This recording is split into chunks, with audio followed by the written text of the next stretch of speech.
আসসালামু আলাইকুম রহমতুল্লাহি ওয়া বারাকাতুহু।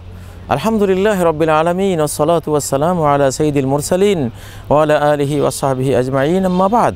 প্রিয় দর্শক শ্রোতা ভাই বোনেরা, আপনাদের মুখোমুখি হয়েছি আজকে সুদূর লালমনিরহাটের হাতিবান্ধা অঞ্চল থেকে। হাতিবান্ধার এই সবুজ ছায়া ঘেরা আজকের এই সুন্দর সন্ধ্যাকালে সত্যি ভালো লাগছে আপনাদেরকে কিছু কথা বলার এই উদ্যোগ নেয়ার কারণে। আল্লাহ তৌফিক দান করুন। আমরা মুসলিম হয়েছি দুটো সাক্ষ্য দিয়ে, আশহাদু আল্লা ইলাহা ইল্লাল্লাহ ও আশহাদু আন্না মুহাম্মাদান রাসূলুল্লাহ। এই দুটো সাক্ষ্য, শপথ, স্বীকৃতি। সাক্ষ্য মানে শাহাদা, মানে সাক্ষ্য, শাহাদা মানে শপথ, শাহাদা মানে স্বীকৃতি। এই দুটো স্বীকৃতি দিয়েই আমরা মুসলিম হয়েছি। আজকে আশহাদু আন্না মুহাম্মাদান রাসূলুল্লাহ এর সাক্ষ্যের মর্ম কি আপনাদের সামনে এই বিষয়টি শেয়ার করতে চাই।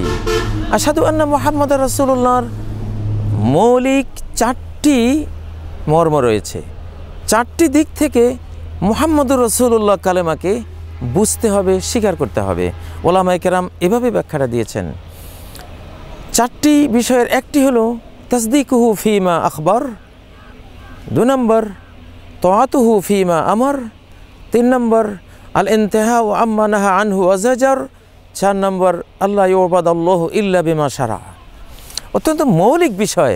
অর্থাৎ সারা জীবন আমরা আশহাদু আন্না মুহাম্মাদান রাসূলুল্লাহ বলছি, আমি সাক্ষ্য দিচ্ছি যে মুহাম্মদ আল্লাহ রাসূল। কিন্তু মুহাম্মদ আল্লাহ রাসূল স্বীকার করলে আমাকে কীভাবে তার সাথে জীবনকে জড়াতে হবে, কোথায় আমাকে কি ভাবতে হবে তাকে নিয়ে, রাসূলকে নিয়ে, সেই পয়েন্টগুলো হলো 4টি পয়েন্ট। প্রথম পয়েন্ট তাসদিকুহু ফিমা আখবার। তিনি যত সংবাদ দিয়েছেন, যত মেসেজ দিয়েছেন, তিনি যে মেসেঞ্জারি করেছেন, সকল মেসেজ সংবাদকে এক বাক্যে বিশ্বাস করা। তিনি আল্লাহ সম্পর্কে যত সংবাদ দিয়েছেন সব বিশ্বাস করা। তিনি জান্নাত সম্পর্কে যত সংবাদ দিয়েছেন সব বিশ্বাস করা। জাহান্নাম সম্পর্কে যা সংবাদ দিয়েছেন সব বিশ্বাস করা। আখিরাত সম্পর্কে, কিয়ামত সম্পর্কে, কিয়ামতের পূর্বাভাস, পদধ্বনি, আলামত সম্পর্কে যত সংবাদ দিয়েছেন সব সংবাদ বিশ্বাস করা। অতীত সম্পর্কে যত সংবাদ দিয়েছেন, অর্থাৎ ইনফরমেশন এবং সংবাদ বলতে তিনি আমাদের মানব জাতিকে যেই তথ্য এবং প্রবাহের, ইনফরমেশনের যে মহাসরণীতে আমাদেরকে রেখে গেছেন, এ সব কিছুকে এক বাক্যে বিশ্বাস করা। এটাকে বলে তাসদিকুহু ফিমা আখবার। যত খবর দিয়েছেন সমস্ত খবর সত্য বলে কায়মনোবাক্যে বিশ্বাস করা। 2 নম্বর তাআতুহু ফিমা আমর। তিনি যা আদেশ করেছেন প্রত্যেকটি আদেশ ন্যায়পরায়ণ, ন্যায়সঙ্গত, যুগ উপযোগী, কালোত্তীর্ণ। প্রত্যেকটি আদেশকে সেইভাবে শ্রদ্ধা করে ইসলামিক জ্ঞানের আলোকে নিজের জীবনে বাস্তবায়ন করা। তাআতুহু ফিমা আমর। তিনি যা আদেশ করেছেন, সালাতের আদেশ করেছেন সালাত পড়ব, জাকাতের আদেশ করেছেন জাকাত দেব, হিজাবের আদেশ করেছেন হিজাব আমরা পালন করব, মানব সেবা করার উপদেশ দিয়েছেন সেটা আমরা করব, মাতা পিতার সেবার আদেশ দিয়েছেন সেটা করব, প্রবীণদের প্রতি শ্রদ্ধা, শিশুদের প্রতি স্নেহমায়ার জন্য আদেশ করেছেন।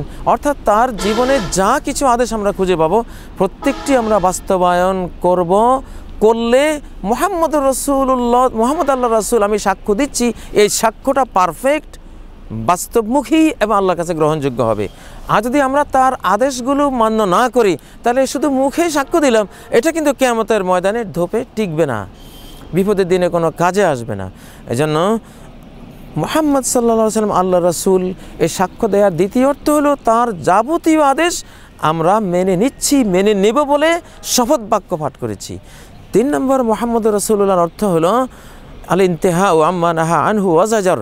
তিনি যত কিছু থেকে নিষেধ করেছেন, সমস্ত নিষিদ্ধ কাজ যা তার কাছে পেয়েছি একটি আমরা করব না। তার নিষিদ্ধ সকল কিছু থেকে আমরা নিজেকে সরিয়ে রাখব।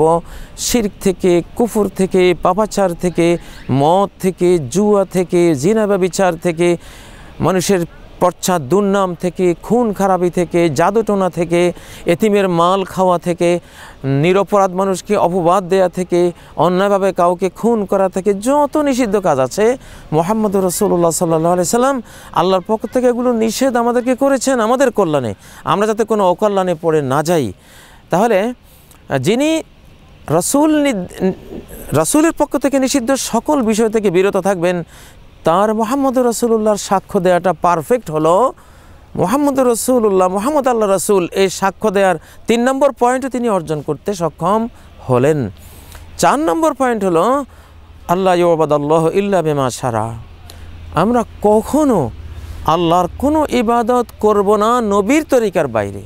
নবী সাল্লাল্লাহু আলাইহি সাল্লাম যেই পন্থায়, পদ্ধতিতে, প্যাটার্ন, ফ্যাশনে, ডিজাইনে আল্লাহর ইবাদত করেছেন, সালাত যেভাবে পড়েছেন, যাকাত যেভাবে দিয়েছেন, তাকে সালাত ও সালাম দেওয়ার যেই পদ্ধতি শিখিয়েছেন, পারিবারিক জীবন কিভাবে যাপন করতে হবে, ব্যক্তি জীবন কিভাবে উন্নত করতে হবে, সামাজিক, রাষ্ট্রীয়, বৈশ্বিক, সার্বিক জীবন কিভাবে সার্বিক জীবনে আল্লাহর ইবাদত দিয়ে সাজাতে হবে, তার নির্দেশিত তরিকার বাইরে আল্লাহর কোনো ইবাদত আমরা করব না। কোনো বিদআত, নব উদ্ভাবিত ইবাদত আমরা করব না। এই যে রাসূলের সুন্নাহর উপরে চলার যেই দৃঢ় প্রত্যয়, এই প্রত্যয়টা যিনি গ্রহণ করবেন, তার মুহাম্মদ রাসূলুল্লাহর সাক্ষ্যটি পারফেক্ট সাক্ষ্য হলো। প্রিয় দর্শক ভাই বোনেরা, মুহাম্মদ রাসূলুল্লাহ তার সাক্ষ্য দেওয়ার এই 4টি দিক অবশ্যই খেয়াল রাখবেন। আমি আবারও বলে দিচ্ছি, তাসদিকুহু ফিমা আখবার, তার পরিবেশিত সকল সংবাদ সত্য বলে অবশ্যই বিশ্বাস করতে হবে। 2 নম্বর তাআতুহু ফিমা আমার, তিনি যত আদেশ করেছেন সমস্ত আদেশ অবশ্যই পালন করতে হবে, তাহলে আমরা তার উম্মত হলাম, তাকে রাসূল হিসেবে মানলাম। 3 নম্বর, তার যত নিষিদ্ধ জিনিস রয়েছে সকল নিষিদ্ধ জিনিস থেকে আমরা সরে দাঁড়াবো, তাহলে তাকে রাসূল হিসেবে মানা হবে। 4 নম্বর, তার পদ্ধতির বাইরে আল্লাহর কোনো ইবাদত করব না, সুন্নতের খিলাফ কোনো ইবাদত করব না, তার নির্দিষ্ট প্যাটার্ন কাটিংয়ের ভিতরে থেকে আল্লাহর ইবাদত করব। এটা যিনি করবেন, তার রাসূলের সাক্ষ্যটা পারফেক্ট হলো।